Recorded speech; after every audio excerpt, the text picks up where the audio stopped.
mas eu sou uma pessoa incansável. Eu sou uma pessoa que ninguém pode me parar. Eu ponho a vitória na minha cabeça e eu alcanço essa vitória.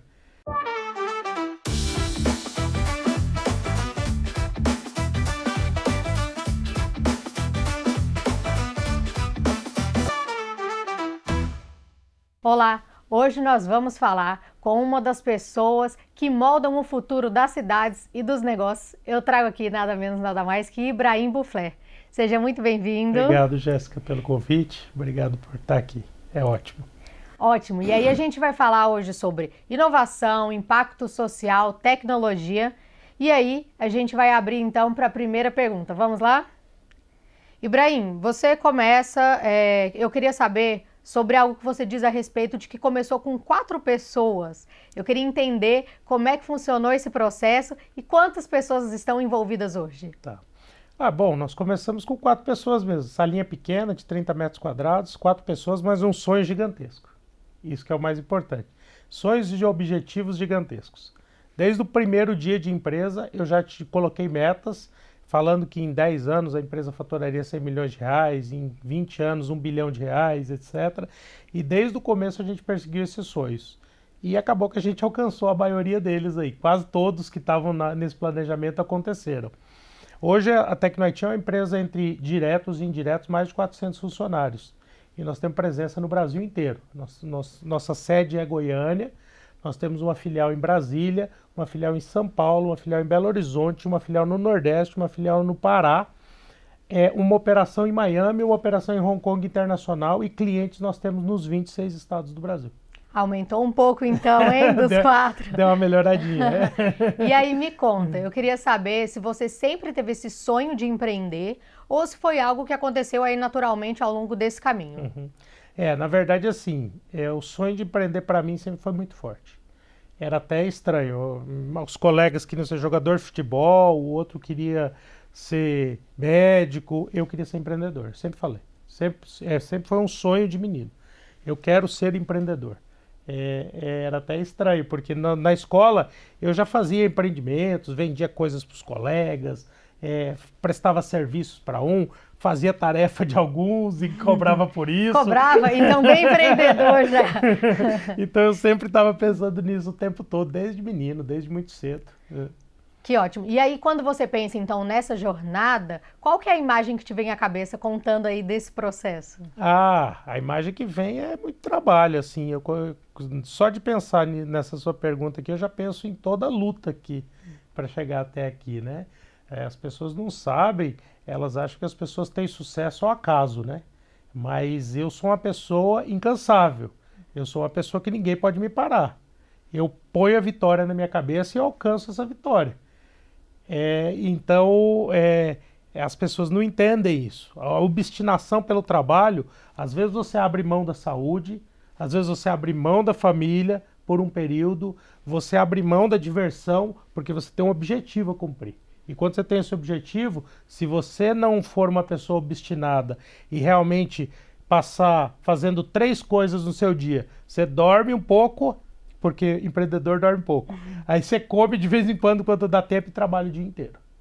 Se você tem um objetivo, você sabe o que é isso. E aí a gente pode ver que tem dado muito certo, né? Muito trabalho, mas dá certo. E aí eu queria saber o que te motiva aí a inovar todos os dias e quais são os valores que você considera aí que são essenciais, que moldam a Tecno-IT? Bom, a Tecno-IT nós temos os colaboradores, a gente chama eles de tecnautas, né? Porque a gente diz que eles estão numa jornada na inovação, uma jornada do conhecimento e uma jornada de entrega de um valor muito maior, de um propósito, que nós temos o propósito de mudar o mundo para melhor através da tecnologia. E dentro da Tecno-IT nós temos um princípio que chama Inotec, que é o princípio que norteia o que as pessoas fazem. Para mim, pessoas é muito importante, é a coisa mais importante da empresa. Muito se fala hoje de inteligência artificial, etc. Para mim, isso é besteira. São as pessoas que fazem a diferença. A inteligência artificial veio aqui para ajudar a gente em algumas coisinhas que eram chatas, que ninguém gosta de fazer mesmo. Então deixa ela fazer, não tem problema. As pessoas é que são a criação, as pessoas que são a inteligência, as pessoas que são a inovação.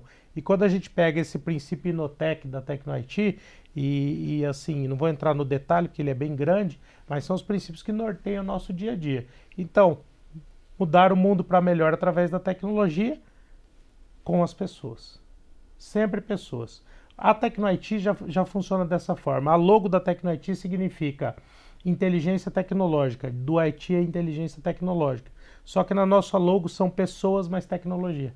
A gente acredita nisso. E aí a gente vê realmente que é algo que é construído e funciona na prática aqui, né? Então, falando dessa mistura agora de tecnologia e inteligência humana, como que surgiu essa ideia? A ideia foi realmente sempre foi fazer essa mistura e já faz parte do DNA, então, da TecnoIT, essa mistura aí? Eu acredito que faz parte do DNA da TecnoIT, mas também foi um aprendizado. Foi um aprendizado. Porque eu comecei na área de tecnologia há 30 anos atrás, eu era um menino. E a tecnologia era diferente, ela era bem isolada. A gente que trabalhava com a tecnologia não era hoje essa coisa cool que mostra Elon Musk, Steve Bezos, esses caras super cool. Eles também não eram, porque eles também são do mesmo tempo meu. Então a gente era os nerds. Nós não éramos pessoas assim que eram enturmados ou era popular nas escolas, a gente era os inteligentes, mas eram os nerds. E assim, no meio do caminho eu fui descobrindo que o empreendedorismo, fazer a empresa crescer, só a tecnologia não ia fazer isso, eu precisava das pessoas. E aí nós começamos a dar mais valor para as pessoas, dar valor ao capital humano, à inteligência humana, à criatividade.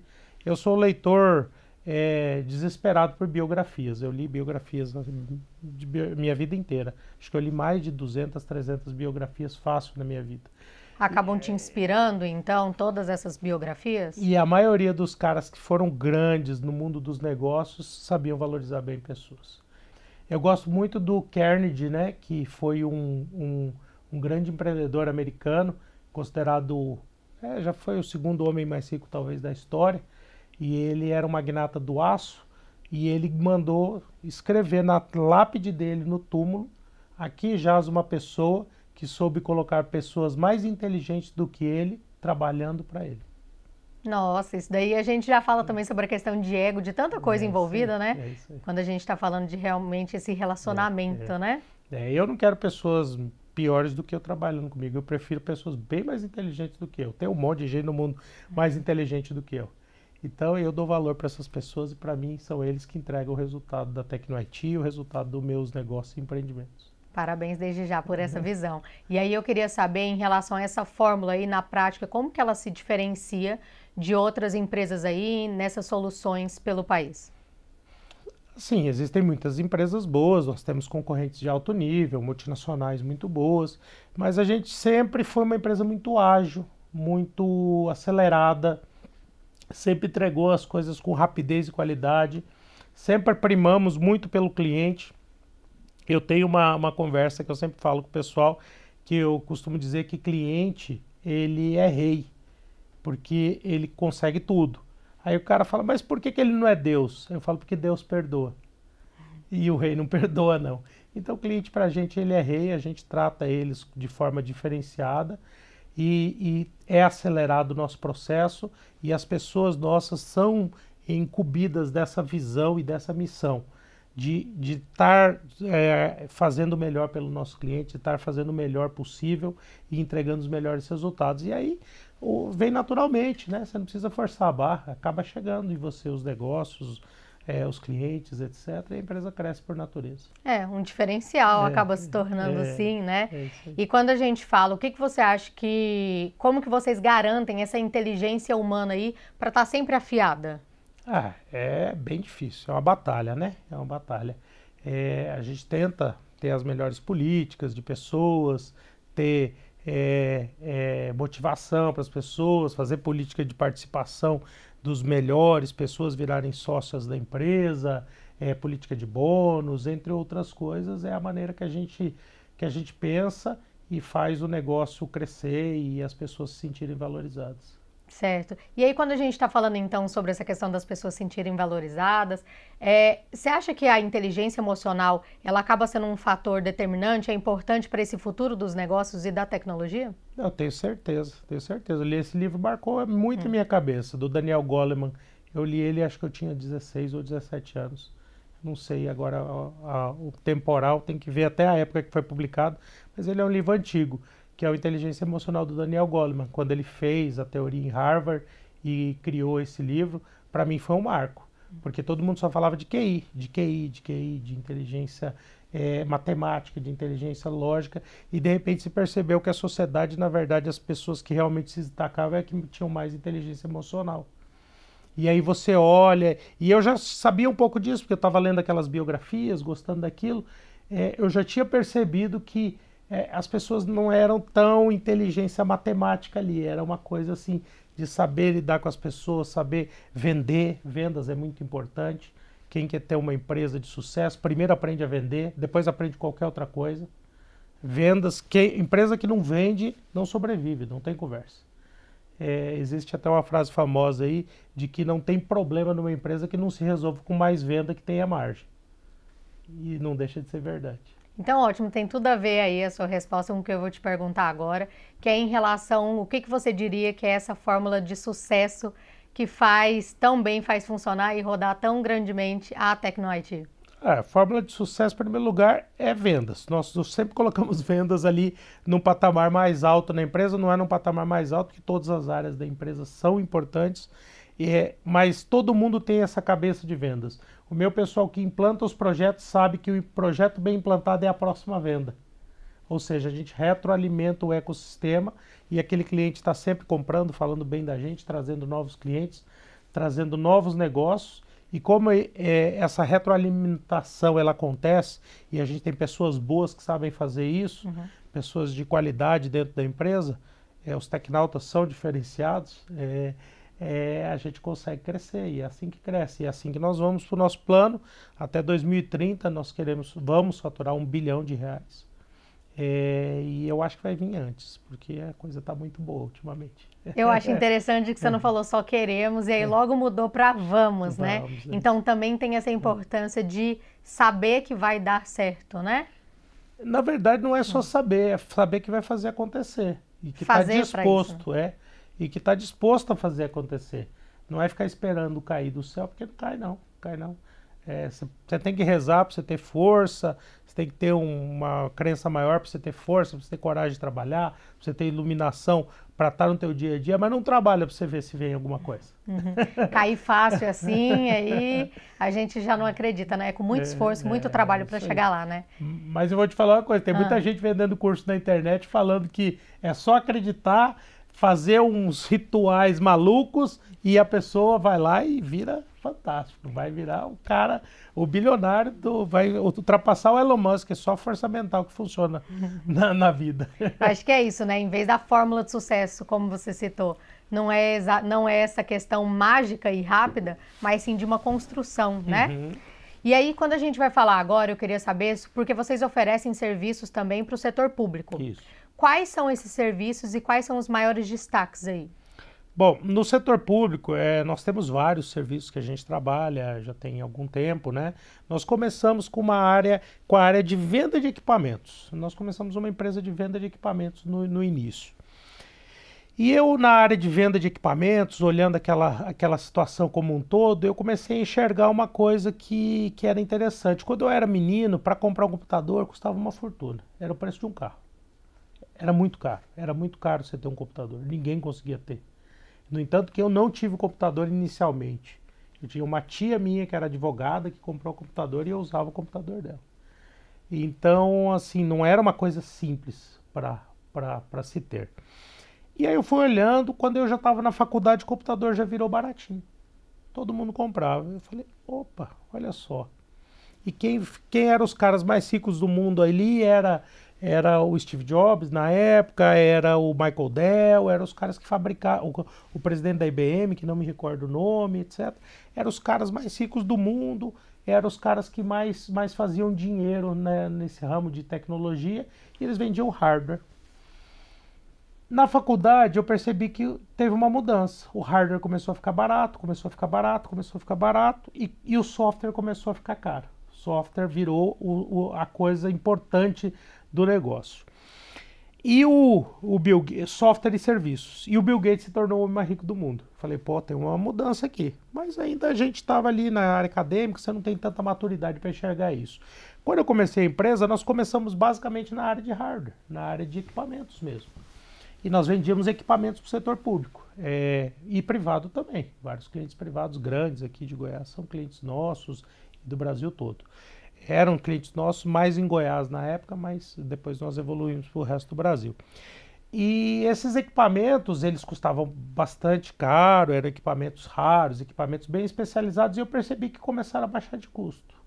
E começou a entrar chineses, começou a entrar outras fábricas, começou a entrar outras situações. Eu falei, se a gente ficar aqui, a gente não vai crescer, não. Então eu preciso ter a sacada da inovação aqui. O que nós vamos fazer? E aí nós fomos conversando com os clientes, entendendo, e eu lembrando daquela situação, ó, vender equipamento, vender hardware, cada vez vale menos. Vamos inventar uma maneira de resolver. E aí eu comecei a escutar os clientes grandes, principalmente os grandes clientes, e foi por isso que a gente focou em grandes governos e grandes clientes. Eu costumo dizer assim, grandes governos mesmo, prefeituras maiores, cidades maiores, governos estaduais, federais e clientes privados de grande porte. Eu costumo dizer que nossos clientes privados, normalmente, eles precisam ter capital na bolsa para ser cliente da TecnoIT. Ou ter porte para ser capital na bolsa e não querer, por exemplo. São clientes que faturam muitos bilhões de reais. E a gente sentava com esses clientes e conversava, ele falava, cara, eu não quero saber do preço da câmera, não, eu não quero saber do preço do equipamento, não. Eu tenho um problema que resolve meu problema. E aí nós fizemos um change na empresa e paramos de vender equipamentos e começamos a focar só em solução de problemas. Então a gente pegou no começo 3 grandes problemas, que era o problema de conectividade das empresas, era o problema de segurança física, e o problema de data center, que era um problema de processamento, etc. E nós começamos a entregar soluções completas para resolver esses problemas. Então, o meu cliente chegava para mim e não falava para mim, eu preciso de 10 câmeras para resolver meu problema de segurança. Ele falava, eu tenho um problema de segurança aqui, porque o minério sai daqui dessa mineradora, vai para cá, e esse minério aqui, depois ele é vendido por tanto, ele pode virar ouro, e o ouro custa muito, etc, etc. Então, eu tenho um problema de segurança grave aqui, resolve esse problema. Então, a gente resolvia. Ele não me falava se ele queria câmera, se ele queria catraca, alarme. Eu falava, para resolver esse problema, nós vamos resolver dessa forma. E aí, quando a gente entrou na solução de problema, ninguém fazia isso no mercado. E aí, nossos clientes ficaram malucos, porque a gente começou a fechar muito negócio, e muito negócio com margem boa, porque quando o cara reconhece que você está resolvendo um problema, é diferente de você vender um produto. Você traz uma solução? É igual a gente está aqui, né? Tem a água aqui, né? A água, se você não tiver com sede, é um valor. Mas se você tiver com bastante sede e tiver um problema grave, você pode pagar muito dinheiro por um copo d'água. Então, é parecido com isso a ideia. Então, é mostrar que a solução resolvia um problema em si, um problema grave. E aí, quando você trata problema, a coisa deslanchou. Deslanchou e nós crescemos muito, muito, muito, muito. Foi crescimento assim maluco, empresas... Todo ano crescia, dobrava, triplicava, dobrava, triplicava. E aí nós acrescentamos mais 2 produtos do meio do caminho, que também foram problemas, que nós vimos que as cidades tinham problemas. Aí nós acrescentamos cidades inteligentes. E nós acrescentamos áudio e vídeo, que é muito parecido com o que a gente está aqui no estúdio, mas a gente faz isso para grandes corporações. Então, grandes estúdios, grandes cinemas, grandes teatros, etc., shows. A gente faz equipamentos e toda a solução para resolver uma situação como um todo. E hoje nós estamos com um braço novo, nós adquirimos uma empresa de software, que tem softwares para cidades inteligentes, e nós estamos entrando bastante no software, porque todo mundo também aprendeu a fazer solução igual a gente ensinou o mercado.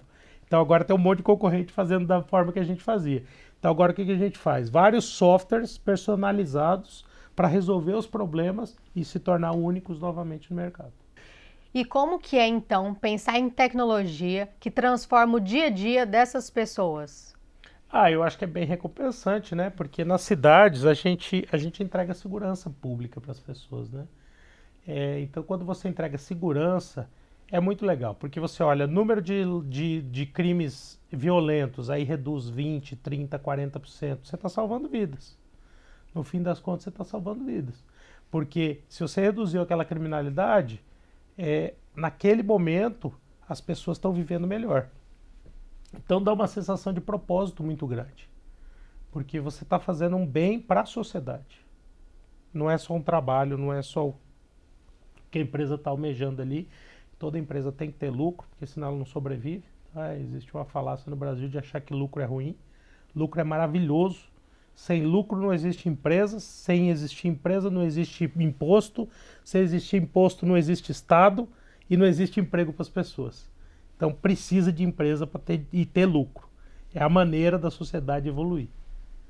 Ótimo. E aí, quando a gente está falando, o que é para você, então, uma cidade inteligente de verdade? Bom, uma cidade inteligente de verdade, em primeiro lugar, é uma cidade que oferece segurança pública para a população, isso é bem importante, mobilidade com qualidade e consegue entender os anseios da população de forma a dar um melhor serviço público. É bem difícil, bem difícil. É o sonho de todo prefeito, tá? Hoje todos os prefeitos sonham com isso. Teve uma época que a gente falava em cidade inteligente, ninguém nem sabia o que era. Hoje, todos os prefeitos, sem entender nada de tecnologia, eles sabem que isso é uma das coisas mais importantes para o município e para a prefeitura ali. Então, assim, essa mudança cultural de dar o entregável para a população de qualidade, ou seja, um serviço público em que a população está realmente feliz com aquele serviço público, acha que realmente a prefeitura está próxima dele, é o que gera uma cidade inteligente. Não é aquele isolamento antigo, onde o político e a prefeitura e a cidade eram uma entidade e a população estava em outro canto. Hoje, isso a gente deve muito às redes sociais e à pandemia. As redes sociais e a pandemia fizeram com que as pessoas se aproximassem demais das pessoas que estavam isoladas. Você pensa há 20, 25 anos atrás, a pessoa não tinha contato com os políticos. O prefeito da cidade era um cara quase ali intocável, era um cara...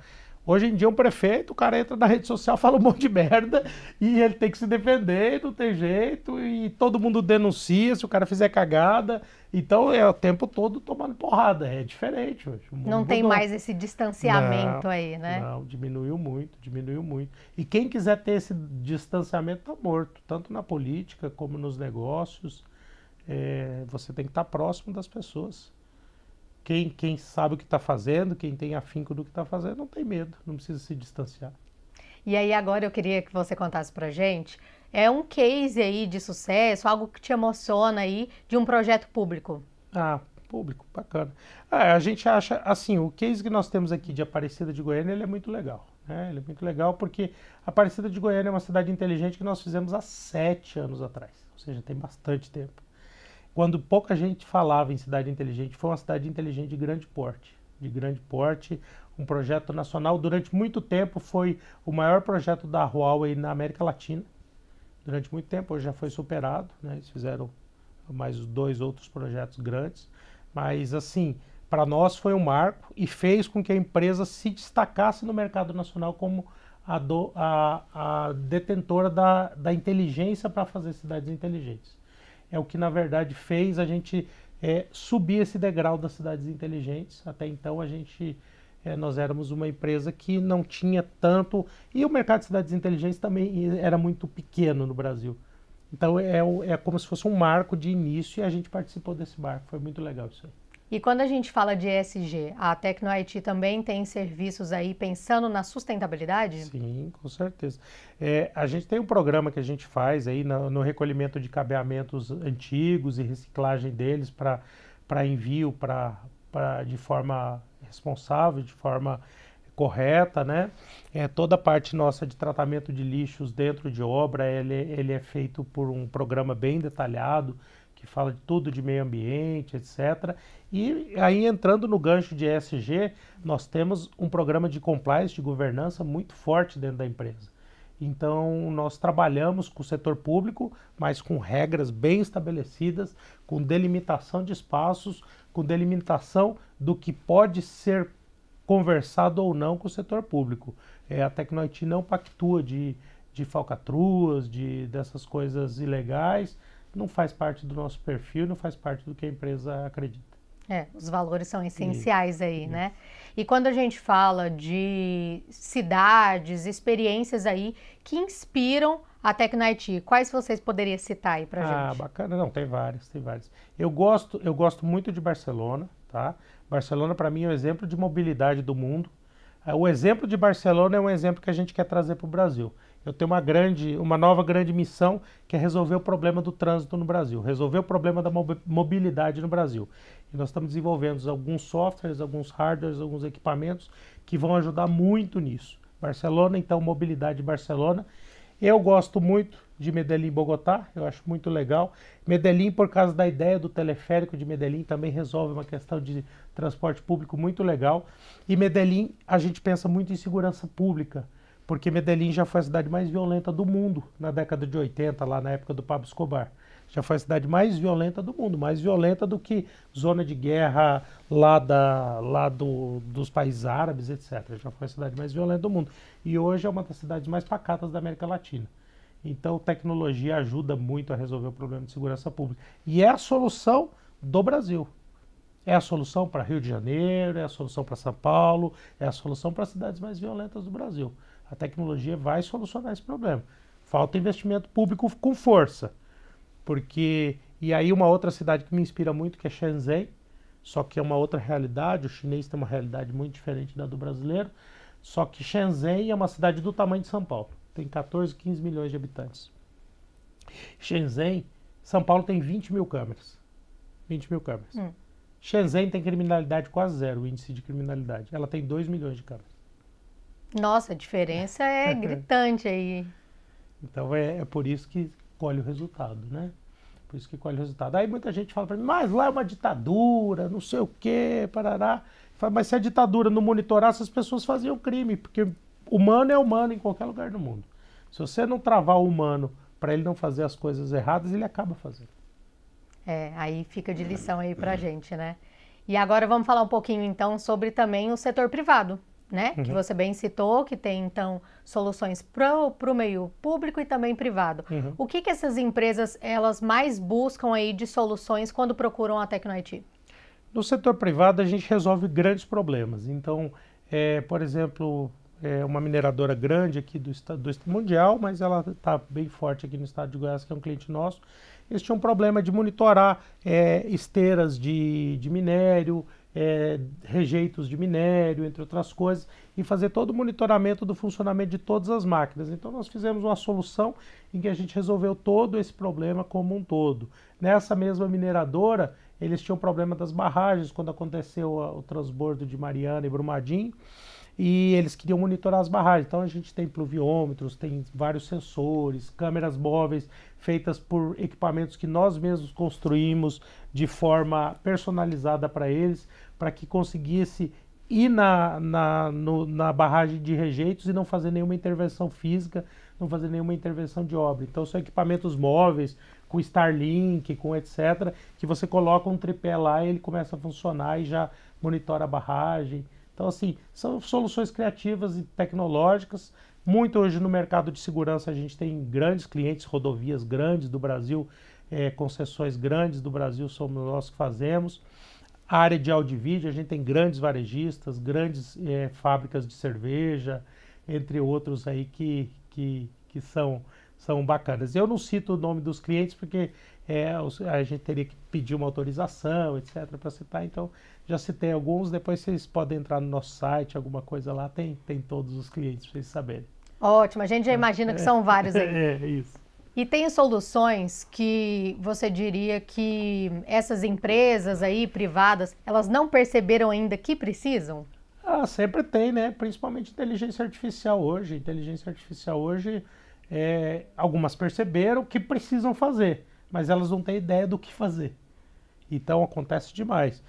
Nas soluções de câmeras, por exemplo, as câmeras podem fazer coisas fantásticas, tá? A gente já viu no mundo inteiro aí, câmera acabando com roubo de varejo, com roubo de gôndola, monitorando caixa de supermercado, fazendo situações de trânsito, fazendo situações de entregadores, monitoramento de frota. Tem muita coisa para ser feita. E a inteligência artificial como um todo. ela tomando decisões, principalmente em alguns mercados aí que estão muito no passado. E aí, quais seriam esses setores, então, que têm mais potencial para essa transformação tecnológica? Todos. Todos. É difícil falar um, né? Mas é assim, eu entendo que quanto mais ele lidar com o consumidor final e quanto mais processos burros é feito dentro de uma situação, mais espaço de transformação ele tem. Mais espaço de transformação. Então, por exemplo, eu falo algumas coisas que as pessoas, alguns me xingam às vezes nas redes sociais, porque eu falo que, por exemplo, o fritador de hambúrguer vai acabar, esse cara não vai ter mais emprego, tá? Porque de vez em quando ele esquece o hambúrguer, de vez em quando ele erra, ele fica cansado. Você põe um robô lá, ele vira o hambúrguer, a temperatura está regulada por uma inteligência artificial, ele desvira o hambúrguer, ele monta o sanduíche, vai acabar, não tem jeito, é questão de tempo. Não acabou ainda porque o mundo ainda tem muita mão de obra barata. Mas nos Estados Unidos está acabando. Eu tive em Miami esses dias, os entregadores da CVS, da farmácia, na Brickell, na Biscayne, em Miami Beach, é tudo entrega por robozinho. Não tem mais motoqueiro, não tem mais entregador. E a gente deve, então, seguir esse mesmo caminho. Vai acabar seguindo. Não tem jeito. Porque a gente espera que siga. Porque o que isso quer dizer? Quer dizer que a população evoluiu, que o PIB per capita do Brasil evoluiu e que as pessoas estão ganhando mais. E como elas estão ganhando mais e tendo mais dinheiro, elas não querem mais se sujeitar a trabalhos ruins, trabalhos que pagam menos. Ou seja, nós temos uma evolução da sociedade, da população. Esperamos que sim. É a nossa esperança como brasileiro, Brasil deixar de ser o país do futuro e virar o país do presente. Do presente. Acho que todos nós queremos isso, né? É, isso aí. E aí, quando a gente fala, então, em inteligência artificial, como que ela está integrada nas soluções da TecnoIT? Sim, nós usamos inteligência artificial há mais de 10 anos. Enquanto todo mundo hoje está falando de inteligência artificial... Está falando agora, né? Falando agora. Inteligência artificial é uma coisa muito antiga, tá? Inteligência artificial surgiu, as primeiras teorias em 1963, se não me engano. E o uso dela real em 1980, 85 já existia o uso de inteligência artificial em laboratório. Então não é uma coisa nova. O negócio aqui caiu na moda. Tá na moda, pronto, o ChatGPT jogou essa moda para frente e todo mundo ficou bem fantasiado com isso. Mas, por exemplo, as nossas câmeras inteligentes que fazem cercamento digital, entrada de carros e saída dentro de cidades, e as câmeras chegam a fazer ligações inteligentíssimas. Por exemplo, tem um assalto a banco que aconteceu em tal lugar. Ele faz uma trajetória de 2 meses, 3 meses anteriores e olha se algum carro passou muitas vezes ali na frente do banco, se no dia do assalto a banco, quando aquele carro que estava no assalto fez a trajetória, se tinha alguém que estava envolvido com aquela trajetória, ele dá tudo isso. Os relatórios de investigação para a polícia. Por isso que de vez em quando a polícia vai lá e acerta, muito bem acertado, tem inteligência por trás. Inteligência forense, que a gente chama. Olha só, é essencial, né, para tantas coisas aí da nossa vida. E aí, quais são os erros aí mais comuns na hora que essas empresas elas integram a tecnologia? O erro comum da empresa é achar que tecnologia é um investimento rápido e acabou. Tecnologia tem um problema e tem uma coisa até engraçada. A gente costuma dizer que só tem dois ramos no mundo que chama o cliente de usuário. É droga e tecnologia. Eu nunca tinha pensado nisso. Eu estou no meu momento aqui, não sei vocês, mas olha. Então, ou seja, a tecnologia gera vício, né? Então, você implementa uma tecnologia, você precisa de mais tecnologia, de manter aquela tecnologia atual. Então, é um investimento contínuo. Esse é o grande erro das empresas. Elas pegam, eu vou fazer um projeto de tecnologia aqui. Aí ela faz esse projeto, investe uma grana e esquece que ela precisa de um orçamento continuado para que aquele projeto continue evoluindo e que as tecnologias dentro da empresa continuem evoluindo. Isso acontece bastante no setor público. Eu ia te perguntar justamente como é que faz para evitar, então seria, por exemplo, essa questão, essa continuidade também, né, nesse planejamento. Planejamento. O Brasil é um país ruim de seguir planejamento, né? A pessoa e principalmente o setor público, né? Um prefeito faz o planejamento, aí o outro é da oposição, ele assume, pega o planejamento do cara e joga tudo fora. E aí quer fazer um novo planejamento, nada a ver. Então esse aqui investiu em tecnologia, não, tecnologia não presta, porque esse aqui investiu em tecnologia, então eu vou investir em outra coisa. Que é uma bobeira, né? Uma besteira, porque se você dá continuidade, às vezes, num programa que era inteligente do outro prefeito ou do outro gestor, ele pode te dar a mesma visibilidade, a mesma qualidade que, que com um projeto criado pelo próprio gestor. Então, assim, é uma questão de continuidade mesmo, é entender que a tecnologia não se faz do nada, ela vai devagarinho, é um passo após o outro. Entendi. E aí, quando a gente fala diversas soluções aí que a TecnoIT pode proporcionar, você tinha comentado também da questão de áudio e vídeo também, que oferecem entre essas frentes aí, essas soluções. Como que essas soluções, elas agregam valor aos clientes? A área de áudio e vídeo é uma área muito nova para a TecnoIT. Nós entramos agora, nós temos algumas obras entregues no Brasil, mas nós entramos com tudo nessa área agora. Nós estamos bem fortes na área de áudio e vídeo. E o que aconteceu? O áudio e vídeo virou uma coisa que todo mundo adora. Essa é a verdade. Todo mundo adora YouTube, todo mundo adora assistir vídeos nas redes sociais, todo mundo adora comunicação. A videoconferência depois da pandemia virou uma coisa natural. Então todo mundo quer um áudio e vídeo de qualidade. E quando a gente está falando de grandes corporações, por exemplo, um cliente nosso, ele tem 1.312 lojas no Brasil. 1.312 lojas. E o presidente da corporação falou, eu quero que eu consiga fazer uma conferência com todos os 1.312 gerentes que eu tenho no Brasil. E tem que ser feito tudo ao mesmo tempo, simultâneo, etc. Isso não é um projetinho. Não é você pegar um computador para cada um e vamos fazer uma videoconferência. Nós estamos falando de 1.000 e cacetado, com qualidade, com imersão, em que eles querem ter uma situação como se eles estivessem no dia a dia, como se a gente tivesse, como nós estamos aqui conversando, é assim que se quer, é assim que é o suprassumo do negócio. E uma empresa grande, normalmente, ela não quer fazer uma coisa simples, ela quer fazer uma coisa bem feita. Então, nisso, você faz até salas de imersão com painéis de LED. Isso que eu ia te perguntar, onde podem ser implementados aí essas soluções? Você faz diversos ambientes. Diversos ambientes. Você faz salas de imersões com painéis de LED em que as pessoas se sentem como se estivessem uma à frente da outra numa conferência, câmeras especiais, captação de áudio de qualidade. Você faz também para as empresas, sonorização das empresas, para que tenha avisos, para que tenha uma música na hora do almoço. Um exemplo que é interessante de uso de áudio e vídeo é estádios de futebol. A gente faz isso bastante, aqueles placar eletrônico magnífico, aquelas televisões passando propaganda, propaganda do cachorro-quente que você vai comprar, etc. Melhores momentos do jogo, som, captação de áudio, como um todo. Isso aí são projetos grandes de áudio e vídeo, é onde a gente está inserido, tá? Esse é o mercado. Tem muita coisa então aí, né? Muita coisa. E agora eu queria que a gente comentasse um pouquinho em relação à liderança. Como líder, como que você faz para cultivar uma equipe tecnológica e também engajada? Olha, essa é uma pergunta bem difícil, né? Cultivar uma equipe tecnológica e engajada.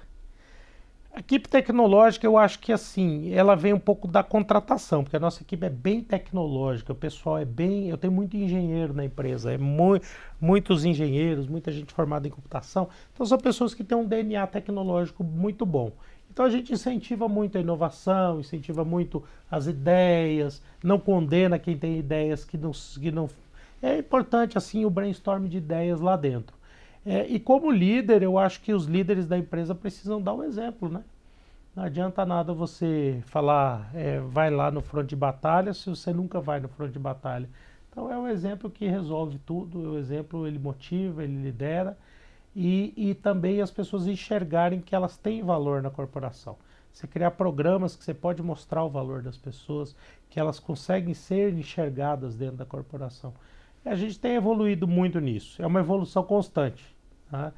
Porque você sai de uma empresa pequena em que você fazia tudo, e em pouco tempo você tem um monte de gente, e você está acostumado a fazer tudo.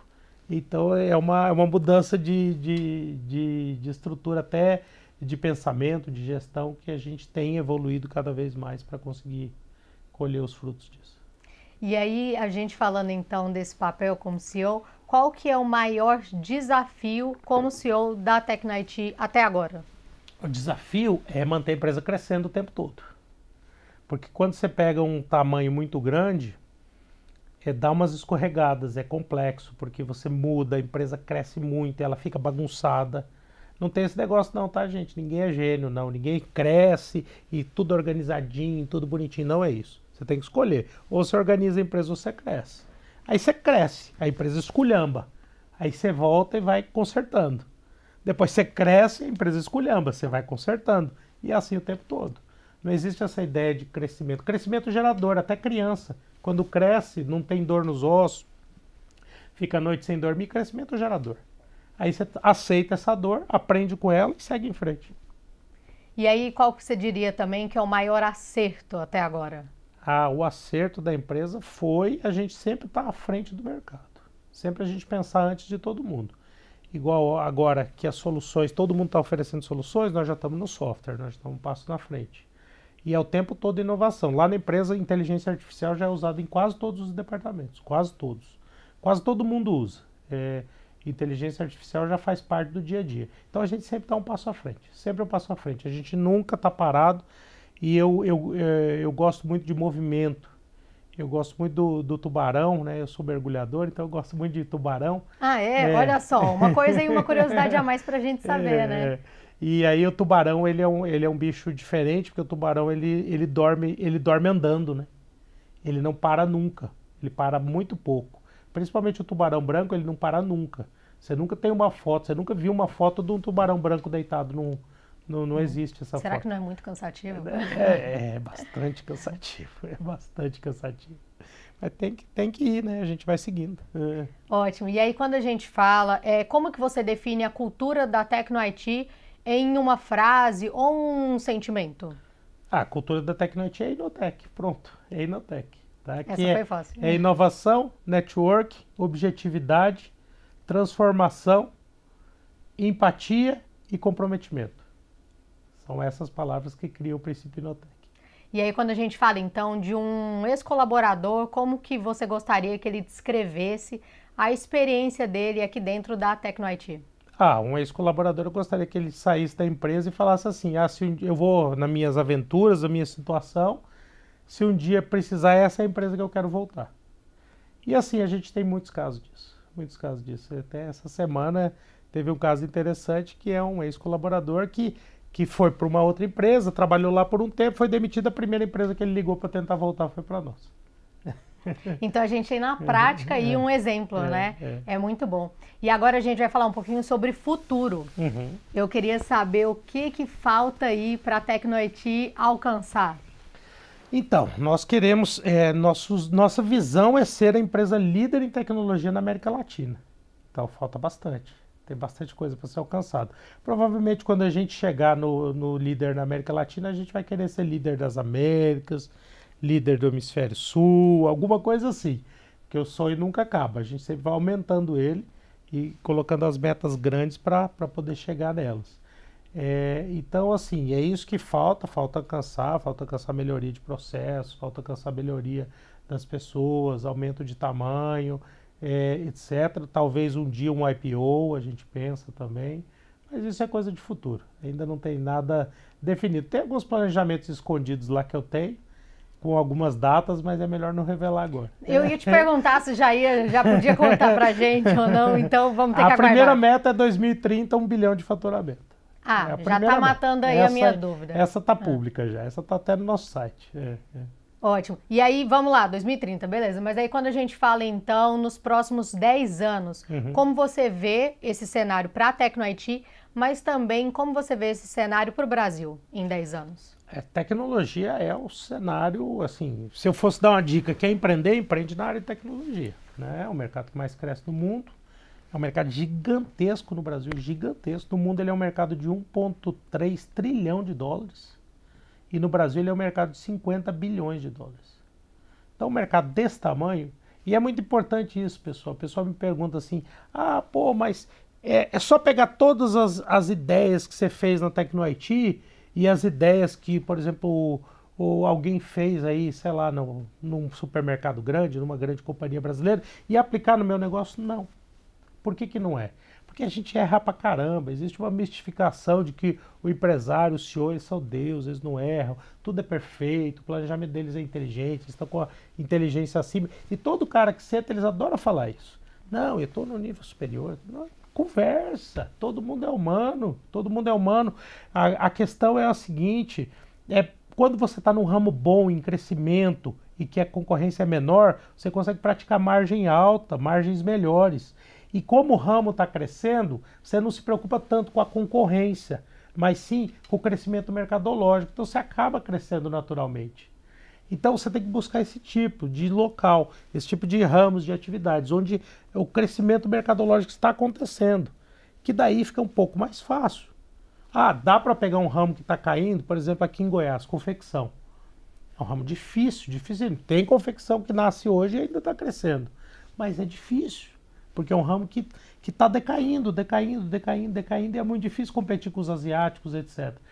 Então, assim, é uma coisa até de você escolher o mercado correto. Escolhe a batalha que você tem chance de ganhar.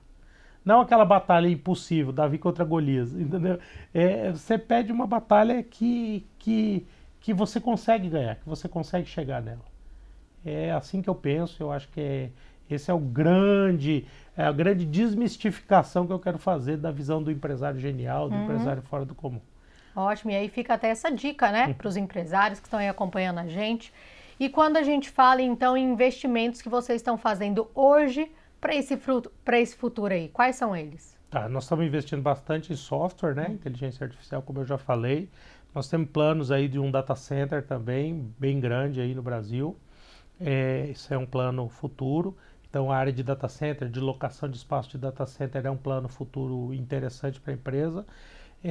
E a parte de melhoria em importação de equipamentos, fábrica de alguns equipamentos, entre outras coisas que a gente pensa em trazer a fabricação para o Brasil ou fazer uma fabricação própria de alguma situação bem específico de projetos A ou B. E tem aí um projeto dos sonhos, a gente poderia dizer? Ah, não, o Mega Data Center, a gente é um projeto dos sonhos aí. A gente quer fazer um Mega Data Center. É um projeto muito grande, muito ambicioso. Então, assim, ele é bem complexo de ser tirado do papel. Mas acho que a gente vai conseguir. E agora, então, a gente vai falar também, eu queria saber um pouquinho, como que você já pensou, como que você gostaria de ser lembrado aí dentro do cenário da tecnologia no Brasil, talvez até fora, vamos expandir aí, do mundo? Olha, essa pergunta eu nem tinha pensado sobre ela. Como eu gostaria de ser lembrado? Eu acho que um cara que foi inovador e foi corajoso.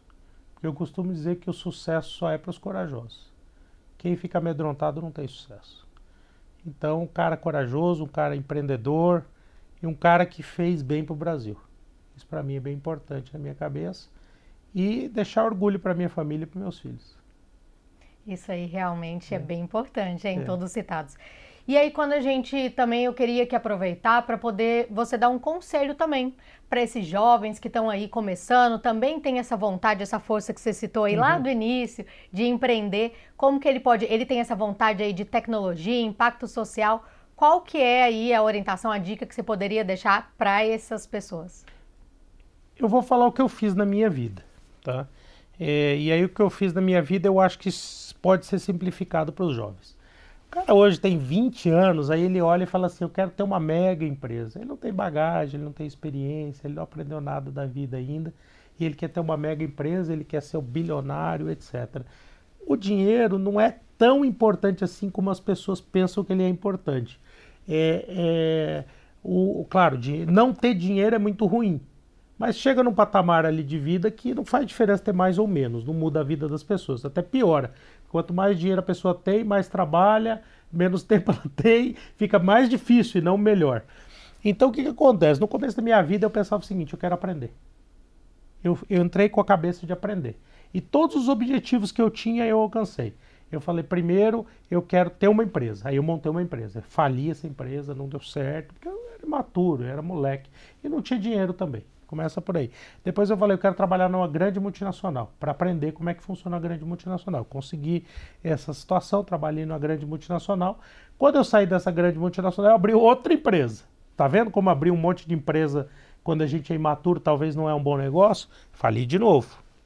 Aí depois eu falei, então meu objetivo agora é trabalhar com um grande empresário. Aí eu trabalhei com um grande empresário, aprendi como é que é a cabeça de um grande empresário também, etc. Já vinha estudando, mas queria entender na prática como é que era. E aí, depois disso tudo, eu não tinha dinheiro, tinha um dinheiro economizado, etc. Aí eu fui trabalhar para os outros, economizar dinheiro, guardar o dinheiro e preparar o meu projeto da TecnoIT. Então não é uma coisa assim, vou fazer de qualquer jeito. Não, gente, você precisa ter dinheiro. Para fazer negócio não se faz sem dinheiro, não. Isso é ilusão, tá? Você vai abrir uma empresa do zero, sem nada de dinheiro, só no empreendedorismo. Se você não for o Elon Musk, que é genial, se você não for o Mark Zuckerberg, se você for gente normal igual eu, você precisa ter dinheiro para investir, aí fazer a empresa dar lucro, pega o lucro da empresa, reinveste, reinveste novo, trabalha pra caramba, 12, 15 horas por dia, 80 horas por semana, vai, reinveste, e a empresa vai crescendo. Gasta menos do que ganha para poder ter o dinheiro para reinvestir. Essa daí é difícil, né? Muitas vezes a gente não está acostumado, né, a ter esse equilíbrio, esse cuidado financeiro, né? Esse planejamento financeiro aí. E ter inteligência nos investimentos. Eu costumo dizer o seguinte, o pessoal me pergunta, muita gente me liga, Bryan, você não quer fazer investimento tal coisa? Eu falo, não, cara, deixa eu falar uma coisa para você. O meu investimento é o seguinte, qual é o negócio que eu tenho que é maravilhoso, que eu sei que é muito bom e eu sei como é que ele funciona? É TecnoIT, é tecnologia. Por que eu vou investir num imóvel, no imobiliário, num condomínio, sendo que eu tenho esse negócio meu que é bom? Então eu pego meu dinheiro e põe aqui. Então, assim, é entender o que você está fazendo com o seu próprio dinheiro. Então, dinheiro não tem muito segredo. Se você gastar menos do que ganhar, guardar aquele dinheiro e reinvestir em coisas inteligentes, e às vezes você não precisa ser empreendedor, não. Tem muita gente que fica rica e morre rica sem ter sido empreendedor. Só economizando o dinheiro da vida e investindo em coisas boas, imóveis, porque é especialista em imóveis, ações, bolsa, investimentos, e a pessoa tem uma vida muito confortável e muito boa. Então, existe também essa ideia, só empreendedor que fica rico, etc. Também não é dessa forma. Na sua visão, então, esse seria o caminho do sucesso, a gente pode falar? Eu acredito que sim. O caminho do sucesso, ele não mergulhar a cara na banheira de gelo, mergulhar a cara na bacia de gelo, ou passar banana na cara, entendeu? E tá super em alta, hein? Já fica esse aviso, pessoal. Isso é um segredo para viralizar. O Bryan não colocou o rosto no gelo e aí, de repente... Isso é um segredo para viralizar, mas Sim. não é o segredo do sucesso. Todos os empresários que eu conheci até hoje, o segredo do sucesso é só um, trabalho. O Elon Musk, que é um cara assim, diferenciado no mundo, ele trabalha 80 horas por semana. 80 horas por semana. Não é conversa não, ele trabalha 80 horas. Ele não abre mão de trabalhar os sábados e domingos. No entanto, que teve uma época que ele morou dentro da SpaceX para poder trabalhar o dia todo. Então ele morava numa casa container, no pátio da SpaceX, para ele poder ir trabalhar o tempo todo. Então assim, gente, não tem segredo. O segredo é bobo. É trabalho, mas trabalho com inteligência. Né? Então assim... você fazer trabalho braçal, realmente você não vai produzir. Tem que ser trabalho que efetivamente produz dinheiro, que produz conhecimento e você pega esse dinheiro e reinveste. A fórmula do sucesso é simples. Agora, botar em prática é difícil pra caramba. Muito difícil. Então agora falta essa parte aí, mas eu espero que ajude a inspirar aí essas pessoas que estavam com esse receio, com esse medo que muitas vezes a gente tem, né? Para poder trilhar aí um caminho de sucesso como o seu. E aí, pra gente fechar, BIS pra gente é negócios, inovação e sucesso. O que é BIS para você? Eu acredito que entregar soluções inovadoras, que desenvolvam os negócios e tragam sucesso para as pessoas que estão envolvidas. Eu acho que fica legal se a gente fizer esse encaixe dos 3 valores, trazendo valor para as pessoas e as pessoas se sentirem inclusas no nosso negócio e que o nosso sucesso faça parte do sucesso delas. É isso, eu acho que é uma ótima mensagem aí para poder a gente finalizar. Nós estamos chegando ao fim, então. Queria agradecer à TecnoIT por esse espaço aí tão importante da gente trazer esse assunto tão relevante. E aí, Bryan, pela sua participação. Obrigada. Obrigado, Jéssica. Obrigado. Bem, e se você gosta aí de negócios, inovação e sucesso, não deixe de acompanhar as redes sociais da BIS. Fique ligado. Obrigada.